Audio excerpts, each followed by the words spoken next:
Welcome to Solutions for Higher Education, a podcast by Scott L. Wyatt, president of Southern Utah University in Cedar City, Utah. To subscribe to this podcast, please visit www.suu.edu/President's Podcast, where you will find both the audio and a written transcript for today's podcast. Hi again, everyone, and welcome to Solutions for Higher Education, a podcast featuring Scott L. Wyatt, the president of Southern Utah University in Cedar City, Utah. I'm your host, Steve Meredith, and joining me in studio today, as he always does, is President Wyatt. Hi, Scott. Hello, Steve. It's great to be here today. It's always a pleasure to be with you and to interview people on these podcasts, but I think my favorite people that we interview, of all the people, and they're all amazing, are when we get to interview students. Yeah, it's kind of the point of this whole thing. It really is. That's the solution for higher education. Students. Right. Treat your students well.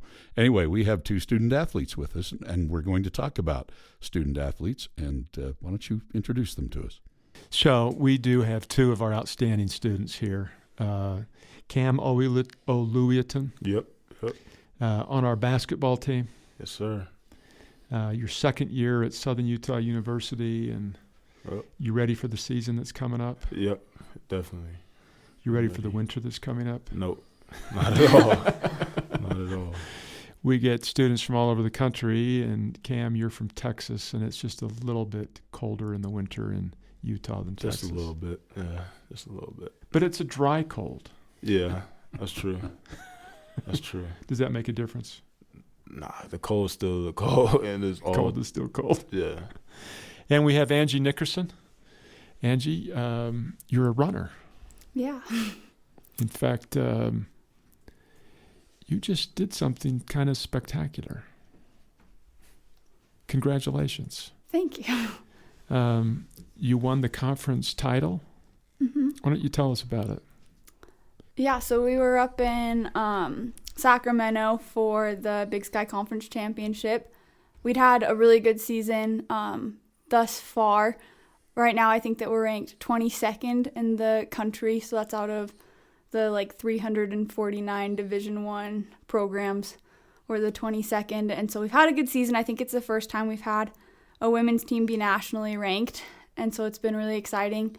So going into the meet, we knew that we had a chance at the title, and we all ran really, really well. We put 4 of us in the top 10, so that's 4 of us that were all conference athletes, and then I was able to come away with a win. So it was an awesome end to, I guess, the conference season for cross country in my 5th year. That is fantastic. Your 5th year, this is the end. Yeah, this is it. It's gone by so fast. And Cam, we're hoping that in a few months we're going to be talking about the basketball conference title too. Yep, that's the plan. Every year for the last few, we've done just a little bit better than the year before, haven't we? Yeah. I'm trying to keep it going. In fact, last year I did a terrible thing. I reserved a ticket to go out to see the games, and then I had some work I needed to do, so I had a ticket to go out and come back. And then I had to change the ticket to stay for another game, and then I had to change the ticket to stay for another game. The guys just kept winning, and he had to keep rebooking his flight. I remember that. Yeah, and I thought, I have so little faith. Why did I do this to myself? I've got to have more confidence. So this time, we're not doing that. No. This coming year, Cam, I'm going to be able to stay the whole time. That's good. That's good. No trading tickets back. That's just my preseason statement of faith. But I wish I could have watched the final races for the cross-country team, Angie. That's really exciting. Good luck as you keep going. Thank you. Yeah, what happens actually at the next level? So is it an NCAA, or is there a regional beforehand? Or? Yeah, so there's a regional first. Right now we're ranked 4th in the region going into the race. If we finish in the top 4, we should qualify for nationals, and the top 31 teams in the country get to go.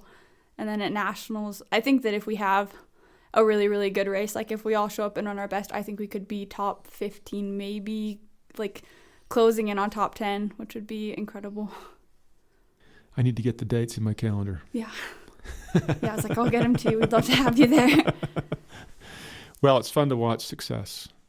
it's inspiring to watch success. And we all learn from our failures. So both of those are a piece of this. What we'd love to visit with you about in more detail is how do you feel like this experience as an athlete is helping you in life? That's what we're in the business of, is helping people. So how do you think this is helping? Cam, what does this mean to you? It definitely builds a mental toughness, just that mindset to just like that you can do anything, like that you can say on the basketball court. It definitely translates to the classroom or to anything in life. It's something that sticks with you, and I feel like it's made me definitely a tougher person, physically and mentally, in life. So there's a lot of times that I have thought that of all the things a student could learn going to school, maybe the number one would be grit. Yeah, definitely. Because we end school not knowing everything we need to know. Yeah. So we have to keep learning. Yeah. And the key to success sometimes just seems like sticking with it. Mm-hmm. Yep. Angie, what's your first reaction to that? I completely agree. Have you read Angela Duckworth's book, Grit? Oh, no, I need to. Yeah, you need to. I have a copy you can borrow.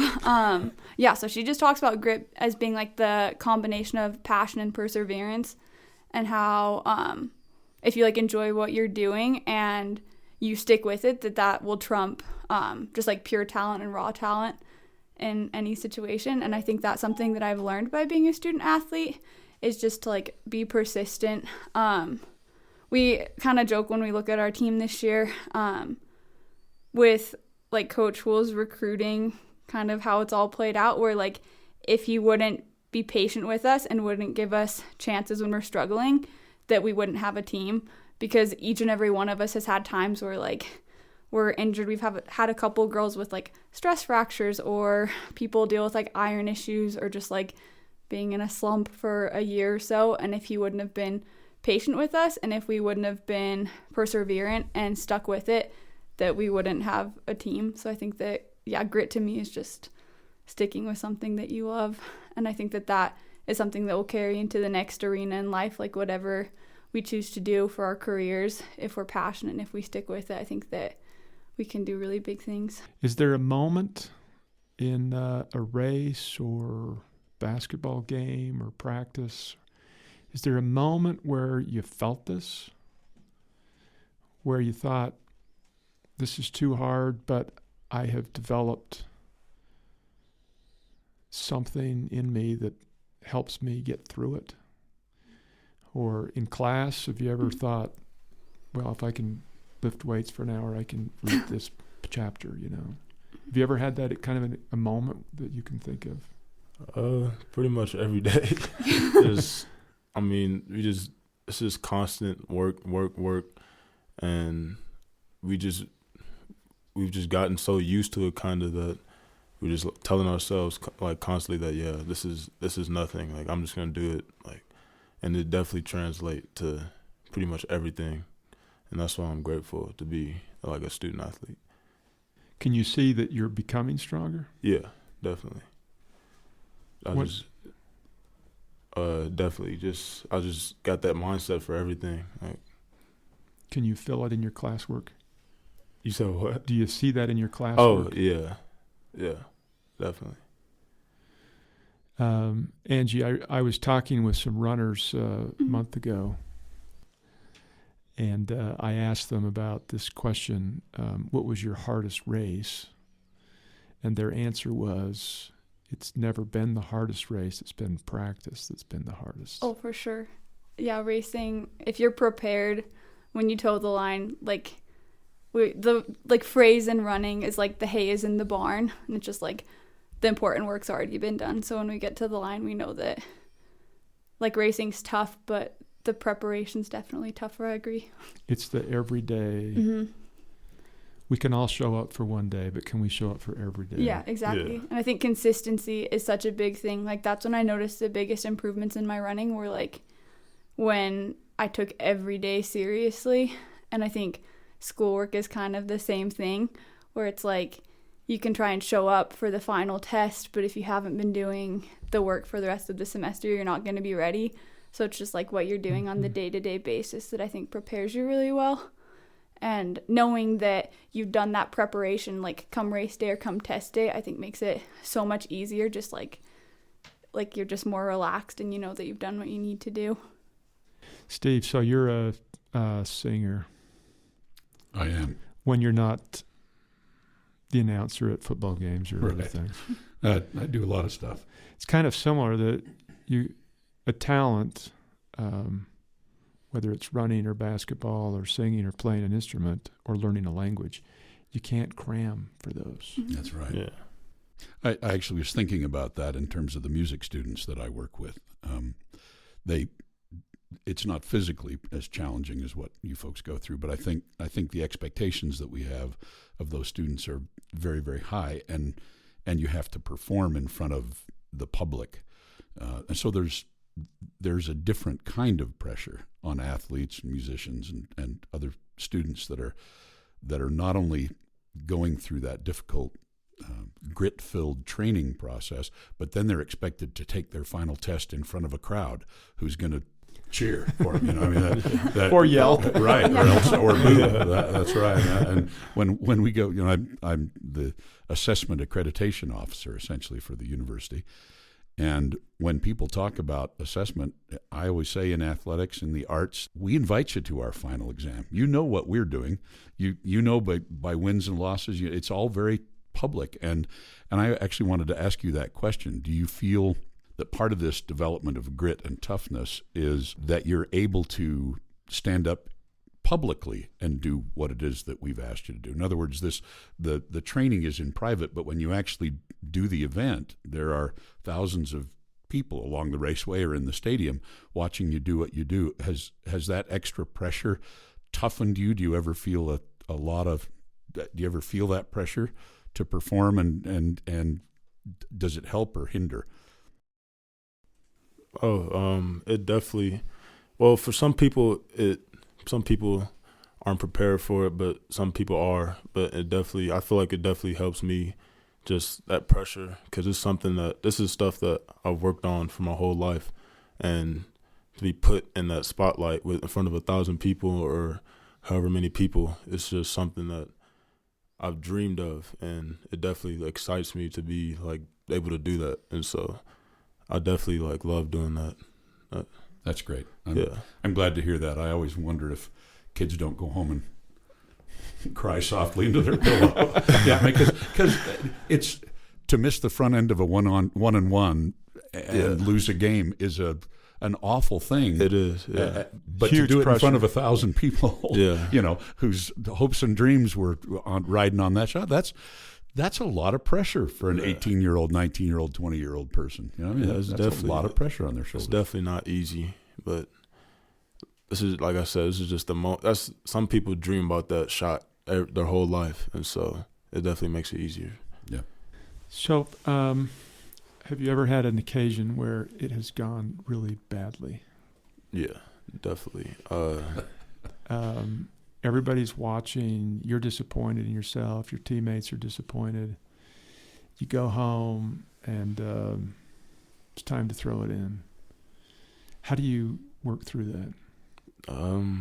Just forgetting about it, honestly. That's the main thing, just thinking that, okay, that's in the past. I'm just focusing on the next game or meet or whatever. Just honestly, just having a what do you call it? A quick memory, just to be able to forget about it, and yeah, that's it. Just your mind. It's all in your mind. It's all mental, yeah. Figure it out. So many people in college nowadays, when things go badly, their anxieties go up and get depressed and not sure how to deal with it. Yeah. But you're practicing dealing with it all the time. Yeah. Angie, what's your reaction to that? To which part? I agree with what Cam said about having to, what Coach Houle calls it is having a Teflon attitude. So it's like when you have a bad race or when stuff's not going how you want, just let it slide off. So let it fuel you for the future, but you have to just forget about it and keep moving forward and like keep your sights on the things that you want to accomplish and not the times that like you failed to accomplish them. And I think that's been a really big thing for us moving forward. Like this would have been my sophomore year. When you talk about like being in front of a group of people, we hosted the conference championships and our women were 10th out of like the 12 teams there. And that was, and the times that like we get to have a big race that are, I mean, in Utah, let alone in Cedar City, it's very, very rare. So to have the one all time, of your friends, yeah, and family, all of our family, and everyone classmates. There. Yeah, so it's like the one time we get a race in front of everybody. Our women's team wasn't super strong that year, but if we would have ran well, I think we could have been like top 5, probably like 5th or 6th maybe. But to finish 10th, like that was the worst feeling. But yeah, you just have to keep your mind on the things that you want to accomplish in the future and just like keep working towards those things. How do you do it? One thing that I've found that really helps me and that like I've seen a lot of progress since I've done it is just like being vocal about my goals.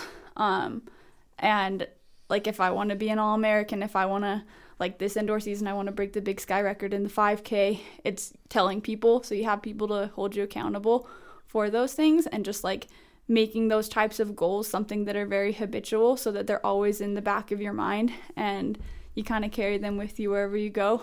And yeah, that's something I think that applies to running in sports, but also to like your goals in the classroom. So it's like if you want to get, I don't know, a 3.8 GPA one semester, 4.0, those are goals that you need to carry with you. I'll like write my goals down just like on sticky notes around my house, or like I write my goal times on the inside of all of my running shoes, and I change like my passwords, so like logins and stuff, or like emails and Canvas and everything, like an inspirational type of quote with like my goal times at the end, so that it's like wherever you go, the things that you want to accomplish, it's like they're right there so you can't forget about them. And I think that's really helped me, and to just like set big goals too. So you are making those goals part of your life all day long. Yeah, all the time.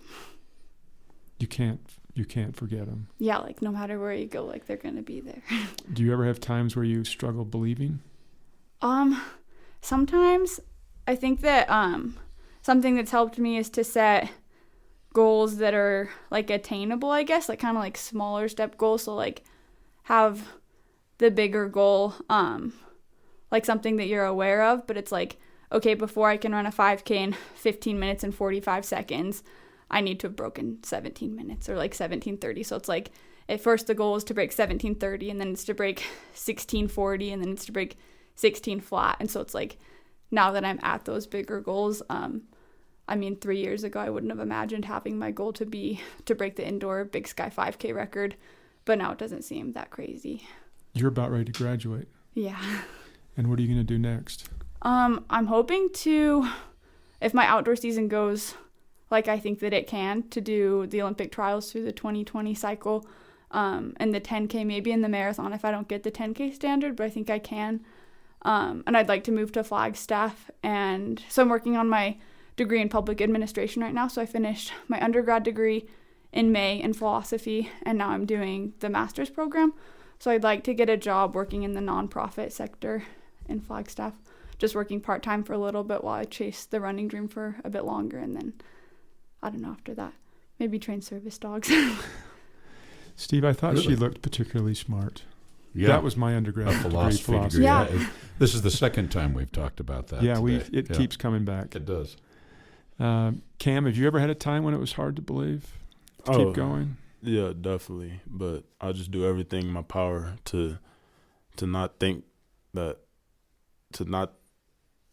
the negative and just think positive about, and like she said, just constantly thinking about your goals, and definitely helps, and just stuff like that.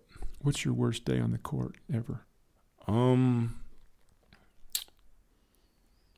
Maybe a couple of years ago when I was at Boise State, I shot because there I was on a short leash. Like anything that I did, like I was a bench player, so I didn't have the freedom like that everybody else had. So it was one game where I shot the ball terribly, and I just never played after that. And after that, it was kind of just downhill.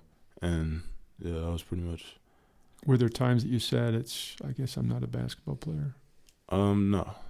I've stuck with it my whole life. I've never doubted. Yeah, never doubted. And so you must have really developed an ability to block out negative thinking. Yeah, definitely. I feel like as a basketball player, you have to have that mindset. Yeah. So you obviously have coaches and teammates that surround you that are a support for you. I'm always curious because, again, because of my background, about your other support network, particularly Family. Parents, I think, are a big part of a young athlete's life. Can you talk a little bit about that and the impact that it's had on your family and so forth to have you be a D1 athlete? My family and probably hers are definitely my number one fans, and just to have them behind your back and it's just unreal, and it definitely helps. And just to have them is just amazing. Yeah. Yeah, exactly. My parents they're always like so proud. My mom's one of those ladies that goes a little crazy on social media. And so I think that like she posts stuff all the time, and I think all of her like friends and my family think that I'm a lot better than I am just because of the way that like she posts stuff. But it's awesome, yeah, just like having their support. And I mean, parents are the people that are there from like for you from day one. So like they've seen the struggles and they've seen the times that you're really like having a low or like in a slump. And so like when you're doing well and they get to see that, I think it just makes them like so excited. Yeah, they're the best. So what would you say to somebody who may or may not be an athlete or something like that, not having the experiences you're having? What would you say to somebody to help them develop grit? So a student that's not an athlete, what would you tell them? How would they develop it? I think that no matter like what situation a student is in, to just like find something outside of school that you're passionate about and that you enjoy. So like for us it's like athletics, but there's people who may be like music or theater, or even just like being super involved in a certain club or a certain organization. And I mean, we have plenty of those on campus. So I think finding something that you enjoy and that you can put time in outside of the classroom, I think that's a really good way to just like develop grit, and also to like learn how to manage your time and how to manage school a little bit better. And school can be tough, so I think having like a release from that and like a way to just like enjoy yourself outside of school is super important. So if I understand what you're saying is find somewhere where you can work. Yeah, like something outside of school, because I think school can get exhausting and it's like an incredible opportunity to have. But I think being pulled in a couple of different directions can be good for you. Like it can be stressful and exhausting, but I think that it's the kind of thing that prepares you for the next arena and like for having a real job and stuff. And I think it just makes it more enjoyable too. So like whatever it is, find something that you're passionate about. And even if it is like in school, like if you're a biology major, find a professor to do research with, or like find an extra thing that you can do, just because I think that, I don't know, I think that makes the college experience more meaningful. Sometimes it seems like people, so not just students, people in general, are always looking to find the easiest way to get things done. Yeah. And what I hear you saying is that's not the way to develop grit. You got to go looking for things to get you busy. If you're not an athlete, you got to go find something else to. Yeah. Is that what you? That's the case. Yeah. Just constantly working on your craft helps too, and just obviously nobody got where they wanted to be, and it was just simple. Like I feel like every successful person had to go through obstacles, and it just makes them who they are now, and it definitely helps with a lot of things, and other than it helps with literally anything. So yeah. So what is I asked you what your worst moment was. What is your best moment so far? Or one great moment. On the court or? On the court. Maybe in high school when I hit this game-winning shot to advance to the second round in playoffs. That was definitely probably my greatest moment. Is there a moment when you feel like the world is all yours? Yeah, definitely. Definitely. After that shot, I felt like I was the man. Do you keep that in your mind? Yeah, definitely. It's just, it kind of boosts me I kind of let myself remind me that, yeah, I can do it. And just that shot, I just always keep it in the back of my head. It's like chasing that feeling. Yeah. Yeah.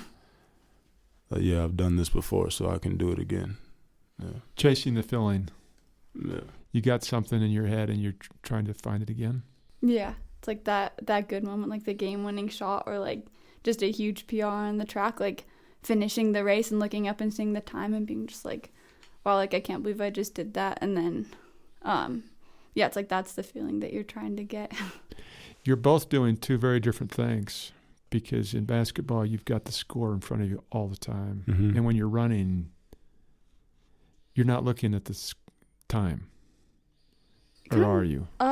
On the track, like when you race a 10K, so that's 25 laps around the track. It's a lot. It's like the longest race on the track in college.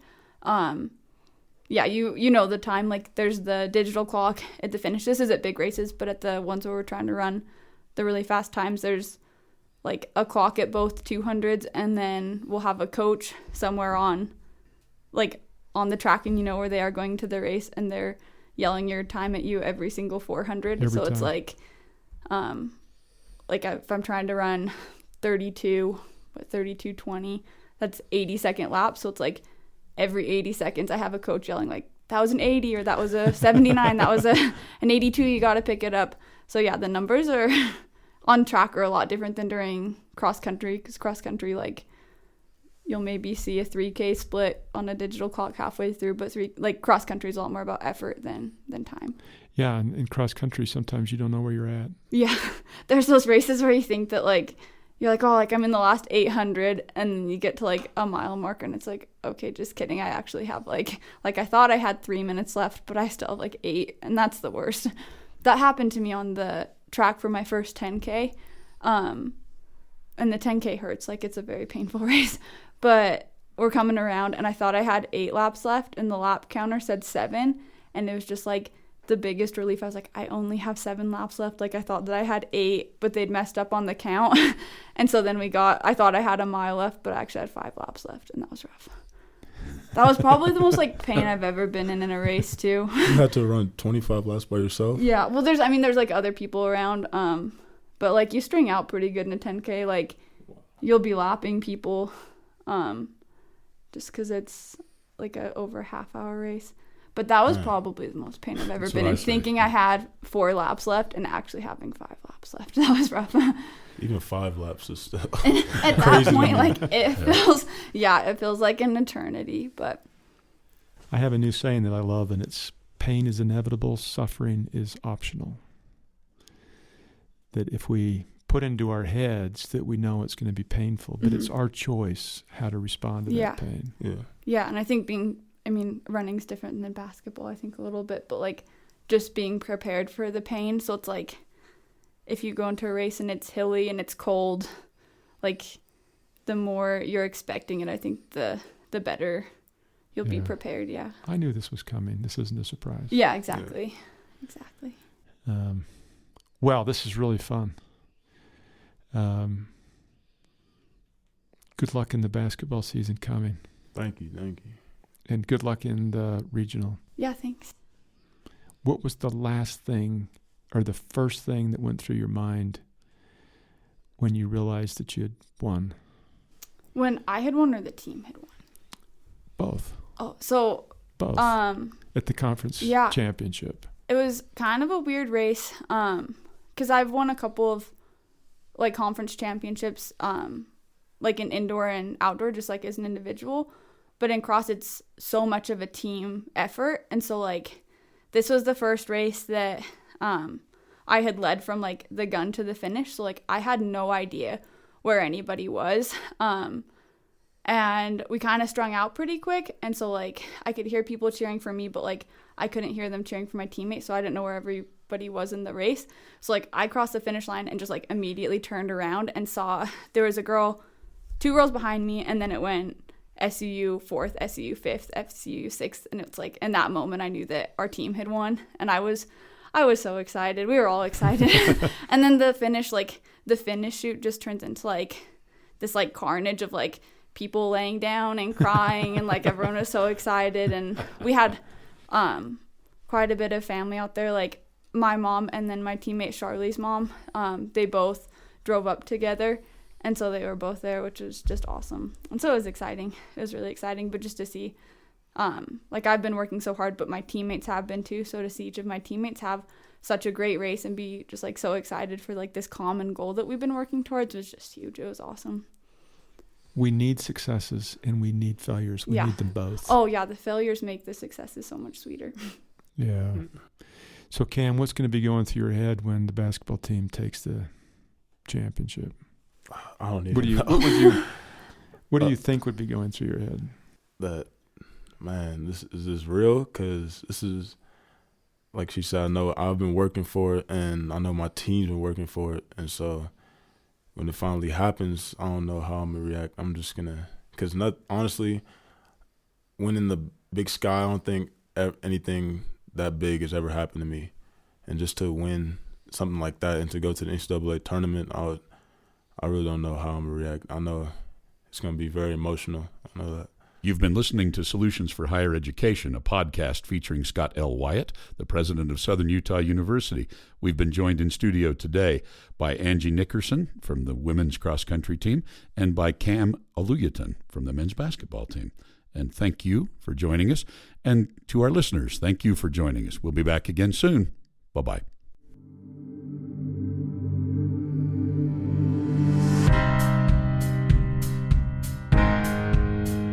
Thanks for listening to Solutions for Higher Education. To subscribe to this podcast, please visit www.suu.edu/President's Podcast, where you will find both the audio and a written transcript of today's podcast. The original music for this podcast was composed by Jack Barton, a master's degree student in music technology at SUU.